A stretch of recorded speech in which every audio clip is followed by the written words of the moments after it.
Well, hey, Wendy, it's great to meet you. Thank you for taking a minute out today. I appreciate it. Absolutely, it's my pleasure. So, where are you located on the planet? I'm in Huntington Beach, California. Okay, excellent. I love it out there. Yeah. Well, I'm in the middle of this map here. I'm in Kansas City, Missouri. So, Oh, I have been to Kansas before, so okay, cool. Excellent. Excellent. Well, let's go ahead and start our journey here into your good work. And I want to know one of the things that really affected the way that we all interacted with business and our lives was surviving this pandemic. And I know we've moved past it, but it did so many things to change and shape the way that we move forward. How did you yeah. get through that time period and how did it change you? Yeah, I was reflecting on that because I love listening to your podcasts. And so I heard you ask that question. I thought, oh, that's so interesting. Because in a way, we kind of left it far behind. But then again, there's all these remnants, and Yeah. maybe we really haven't. For me, that's when I made a major shift in career.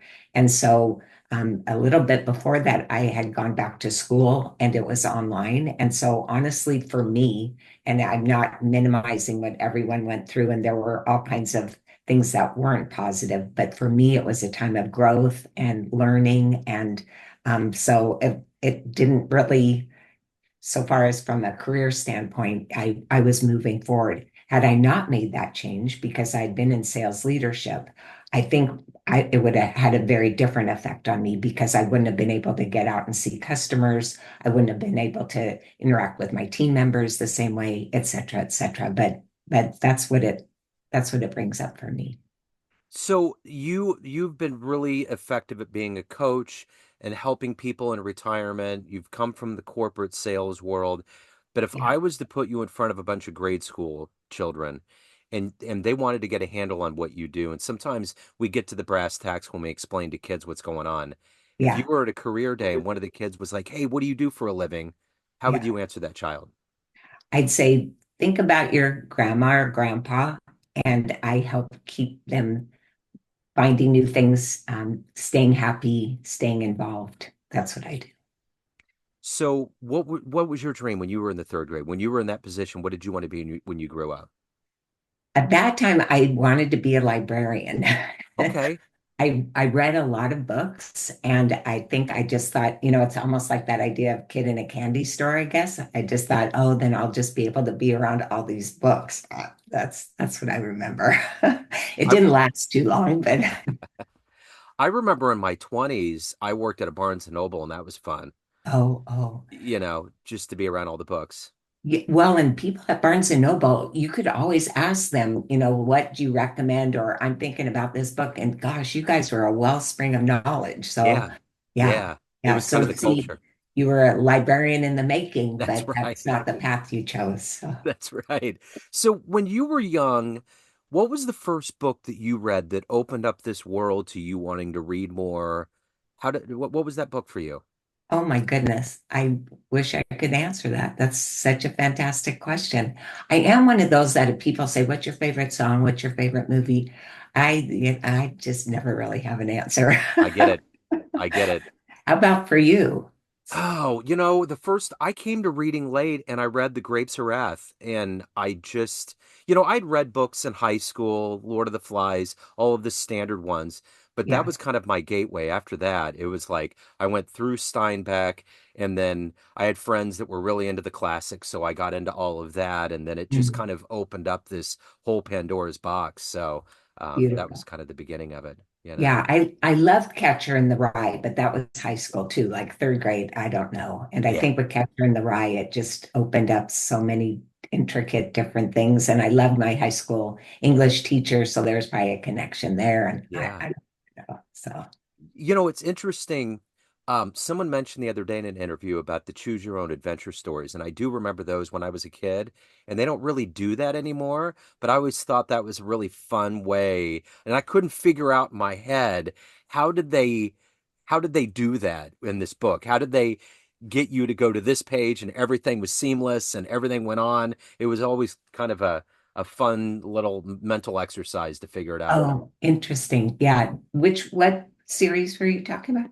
There was just a line of books that were kind of in style in the mid to late 80s when I was in elementary school. And it was Yeah. just the choose your own adventure books, and there was just different Oh, ones. And that's great. yeah, so Yeah. you would get to the end of a page and they were like, you can jump to this page or this page depending on what you want to see happen. Oh, I'll It was have to pretty look cool. at that. That's Uh, super cool. That's yeah. great. You know what? I so appreciate you saying that because then it made me think, wow, I used to read like Nancy Drew and Yep. Beverly Cleary and things like that. And so that gets me a little closer to third grade, I think. Yeah. So Yeah. anyway, we can move on, but thanks. Yeah, no, it's all good. So I'm curious, take me back to the beginnings of your life, where you were born and raised, and how you got to the point where you got into corporate sales and then transitioned into helping people in their retirement years. Yeah, I mean, I'll try to be really succinct because that could we could be talking for quite a long time, and then you wouldn't be able to get on to the rest of your day there in Kansas. But I was born in Colorado, so I grew up there. When I was 9, we moved to Washington State. My father secured a position at Boeing, and so then lived in Seattle and Bellevue. Went to the University of Washington, but during that time, I just loved the sun. So we would get to go on vacation on occasion to California. And I knew that when I grew up, that I wanted to move to California because of the sun. So when people say what brought me here, that's what it was. And I was at the beach or at the pool every weekend until I learned that you can't do that to your skin and still, be walking on this earth. So, but that's what brought me to California. So far as for career, when I was young, I started babysitting, and I know that it meant a lot to me to be able to really give to kids, like make things better for them. So I'd bring books to read, I'd bring games. I remember taking care of 3 children on a weekend, and I was able to take them places, and I spent more money than I made because I just wanted them to have a great time. So that was really an important part of my personality, I think. But I was raised in a household that was very high powered and driven, and you accomplish things. And so it was kind of this combination of, wanting to make things better for people, lighten people's load, and also really get things done. So I did work all the way through junior high, high school, very, very career oriented. Started off in fashion, and so worked my way up into the buying offices, but made the decision then that I wanted to get into outside sales. I'd seen some of my friends doing that, and it felt like that was more advantageous financially, and it just felt more professional. So I made a switch, but not really based on what my strengths were, because I love fashion, but really based more on external factors that I saw. So flash forward, career throughout regarding sales, moved up the ladder, loved the connection with clients, loved the connection with the people that worked for me, and loved being able to meet and exceed my expectations and the figures and sales and service KPIs. So that's what I did. I kind of went in and out a bit because we did have 3 children. We do have 3 children. So I kind of backseated career for a bit. But my last position before I went into coaching, so now we're going to get to that, is that I was a director of a number of franchises, and the people that I worked for, I loved them. They were very creative. They allowed me to be very independent. We came up with a lot of great initiatives, and we really were blowing through the numbers, their expectations. We are doing fantastic. And that, I think, Joe, was the kiss of death because it made then the franchises, really primed for selling. And so that's what they did. The new owner that came in had a very different philosophy as to how he faced the market, how he treated employees. And me being kind of the face of the business, that just got to be very difficult to still try to deliver to clients when I didn't have that support. Tried to inspire my team members when I didn't have that support.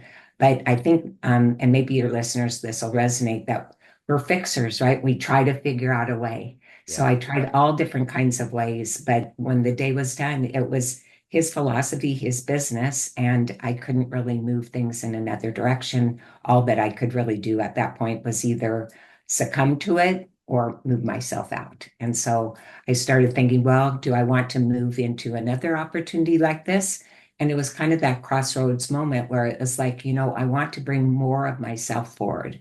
All of these things I love, the connection, the elevating people's capabilities. I want to bring all that forward, but in a different way. So I started researching things and I discovered coaching. Yeah. So I went back to school, I got my professional certified coaching credentials, and started coaching around business because that's what I knew. And they always say, teach or coach what you know. Yeah. But very quickly, it felt very transactional for me. And I wanted something deeper and started noticing a lot of my peers, a lot of my clients were moving into this next chapter called retirement. And a number of them were struggling. And so I started looking to how can I better support them. And I found out, oh my goodness, there's this whole world Yeah. that's non-financial around support of people in retirement. So I'll stop there, except to say I went back and got several credentials Yeah. around specifically retirement. That's fascinating because I always think that, people say they want to retire and put their feet up, and it doesn't take long for them to get bored. And it has nothing to do with money because they got checks coming in. It's really about lifestyle. And if you don't keep it active, because we spend our whole lives working. I mean, we spend more time working than we do doing what we want to do for the average American. So when you get to Yes. that point, that's a pretty big shock to the system. So it just makes sense that this sector is like full of potential. Yes, yeah. And when you say shock to the system, it's true because I think oftentimes people, one day you're in, the next day you're out. And if you have your financial house in order, you figure, well, what could be so tough about retirement? I Yeah. mean, leisure, travel, endless weekends. But Yeah. like you said, that wears off pretty quickly. That honeymoon phase, Yeah. studies show it's 6 months to 2 years. And for some, that'll be the honeymoon forever. But that's the minority. 1 in 3 struggle in retirement. Oh, And yeah. I think that's the dirty little secret, the dark side. And that's the piece that I want to help people with because to your point, that feeling of purpose and meaning and fulfillment is baked into our work. Yeah. And so we do need to step back and say, okay, with work aside, how do I still strengthen my sense of identity and my connection and my sense of purpose. And all of those things I help people really delve into. Yeah. It's Yeah, interesting you had mentioned going to California the first time. You really wanted to go out there. I remember in my 20s, I mean, California, I mean, when you grow up watching TV, everything's in LA, everything's in sunny California. And when I everything. and when I finally got there and saw it, the brightness of the sunshine was different. I saw my first sunset on the beach in Costa Mesa, and I was like, I finally made it. It was so nice. It's just a different world when you come from Kansas City because we don't have oceans or mountains or any of that. I mean, the Sure. closest Yeah. real oasis for us is to go to Colorado. Yeah. So, Gotcha. Yeah, yeah, no, same for me growing up in Colorado and Seattle. I mean, both beautiful places, but to have the sun, like family members, the first thing that, because most of my family still lives in Seattle, the first thing is, how's your weather? Or they talk about the weather, and I don't ever have to talk about the no, weather. you don't. And No, if it rains, it's all good because I know it won't rain for days no. and days on end. Yep. So, yeah, Yep. but I don't mean to sound, like I just feel very fortunate. I really, really do to get to live here. Well, it's funny. One of my favorite directors of all time is David Lynch, and he had this little segment that he did for a couple years where he would do the weather in LA, and it was always the same. It was always mid 70s, sunshine, maybe a little bit extra wind, but other than Yeah, that, it was always the same. So, yeah, that's tough for job security. I think right. is the same. They could just say, "Hey, Dave, we'll just put it on a loop," and Yep. yeah, Well, it was like Steve Martin in LA Story, I think. He would just take the sunshine and just throw it, and it was magnets, and it would just stick on California all the way up and down. So, Yep. uh, so I'm curious, whether in coaching or otherwise, who's been a hero, an inspirational figure for you in your career? I mean, I feel like it's in segments, kind of, as opposed to somebody who's been overarching. So when I first moved into outside sales, it was really my father. And I actually had a photo of him at Boeing that was on my cubicle. And it would inspire me when I started feeling like, oh my gosh, I'm not making my numbers or I'm not making enough calls and things. That was really because he was a very high-powered person, still is. And really got things done and made things happen. And I think that that's was kind of my go-to for a long time. But I have to say that the shift then moving into coaching really has shifted me from that head-centered to heart-centered. Yeah. And so I think that heart-centered really came then from some of the reading that I did, just a number of really wonderful books, and I think my coaching school and some of my teachers there. And then now I feel like I have kind of that great balance because we can't just be heart centered either. We have the insight, we have the feelings, but then let's get into action once we feel aligned with those. And so Michael Bungay Stanier is an author and a coach, and I feel that he's that beautiful combination of heart and mind. And so I think he's kind of the person that I kind of look to now. So in this new career of coaching people to find their meaning and to get to a better place in retirement, Yeah. what was a client maybe early on or at any point that was a little bit difficult, but it turned into this wonderful thing where you grew a lot, they found their place in the world. Did you have a situation like that? I feel like that's what happens with every client. Yeah. I've learned from every client. I'm able to really connect with where they're at and where they help them see where they want to go. That's my job is to be that sounding board and that thought partner. Um, but I've had a number that I'd love to cite. I have one client who her sister referred her to me because she was despondent about the idea of retiring. She really described it as feeling like it was going to be a death. And so I think she was so shocked by feeling so depressed about it because she thought, oh, there's something wrong with me. Everybody else is so happy about retirement and in retirement. So I won't take up so much time except to say that just normalizing it, first of all, Yeah. that yes, a number of people struggle. There's this confusion, there's stuckness, there's and discontent, there's anticipation, there's excitement, there's a lot of emotions. So let's really normalize that and say those emotions are just signals. They're not saying things are good or bad. They're just telling us we need to look a little deeper. And additionally, then so many clients don't have a vision. They know they're going to retire and they're going to travel and they're going to check things off their to-do list and bucket list, but they don't really have a vision beyond that. And we know if we don't have a destination, it's kind of hard to move in a direction. You Yeah. figure GPS, if you don't have it, you're kind of meandering around. Maybe you'll find your destination. So being able to really work with her and share, okay, what can you bring with you into retirement? Because it's not a new book, it's a new chapter. There's a lot you can bring with you. And what are those things that this is a wonderful opportunity to leave some things behind? If you didn't have good balance in work in your life, or if you weren't able to spend time with people that you wanted to, any number of things, let's leave that behind and look at how we can move forward. So for her, who had been in education and felt so connected to those students and wanted to retire to spend time with her husband, she was able to then, as we work together, have this vision that, I want to provide that support in another way. And she ended up volunteering in the prisons and helping people with their literacy. And Wow. that felt really good to her. So that's one example. Again, I could give you several, but Yeah. I think that it is that idea of normalizing it first, really checking in what's my mindset? How can I start to shift into a more positive, abundant perspective rather than one around loss? And then developing that vision and what feels purposeful and meaningful to you. What does bring that sense of identity to the fore? And how can I keep this pro-aging mindset moving forward? So speaking of retirement, everyone has these, when you get to that point, these memories of things that you're proud of in your career. What is that for you? What is your proudest moment or the thing that you're the proudest of that you've accomplished in your career?